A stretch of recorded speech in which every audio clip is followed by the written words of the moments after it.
Thank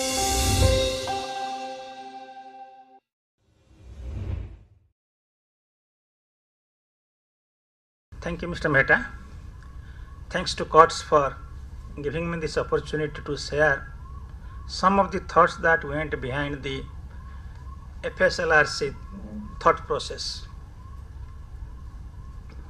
In fact, these two things, what Madam told and what Mr. Mehta told, RIA as well as consumer protection, these two have been the prime considerations of FSLRC. As a part of making regulations by the regulators who are not direct representatives of the people, who are acting as sort of a delegate or agent of the principal at 5th or 6th layer. That means people have delegated to parliament, parliament to government, government to minister, minister to bureaucracy, and then from executive it comes to the another kind of executive, that is a SEBI, IRDA kind of regulatory agencies. How should they frame regulations? And this FSLRC requires that RIA should be a part of the regulation making process, and it puts the consumer protection at the forefront in the sense it has suggested a dedicated agency. As of now, most of you would have experienced, when you get into a problem in financial market, you go and knock at the door of a SEBI, and SEBI says that it is not my area. You go to IRDA or company affairs, and quite often SEBI, MCA or IRDA, they themselves do not know whose baby is this or which agency in government should redress this grievance. So it's all the more important that FSLRC has come out that irrespective of the jurisdiction of the regulator where the complaint emanates, you have recourse only at one place, and you should get adequate recourse from there, adequate relief from there.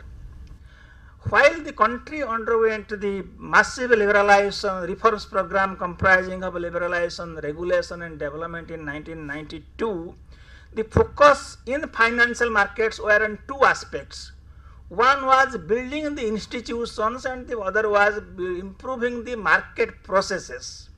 So particularly in the market processes, we had so many innovations like screen-based trading, dematerialization, risk management, central counterparty. So many things have been done to reform the market as such, which brings in a transactional efficiency, which improves the safety aspects, which brings the safety. All those things have been done, and it has been done quite very successfully.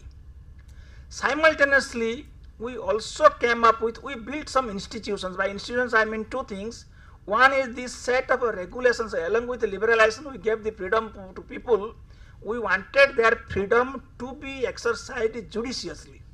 That's why we came up with the regulations, and we came up with agencies who will exercise oversight over the market participants and enforce the regulations. So we came up in post 1992, we came up with a series of agencies like SEBI, IRDA, PFRDA. RBI continued its role, and we came up with also a series of regulations. New laws were made, new legislations were made, but more importantly, the type of laws that was made since 90s is quite different from what we used to have earlier. In the sense that today you look at SEBI Act runs into 10 pages, but under the SEBI Act, the rules that has SEBI made runs into 6,000 pages. So recently I read a book by Jean Robinson. He talks about that why nations fell. And he says that nations fell because the institutional mechanism makes a difference. The FSLRC, in fact, is concerned with this first part, institutional part, reform. As the word says, it's the legislative reforms. It is not reforms about the financial market or financial sector.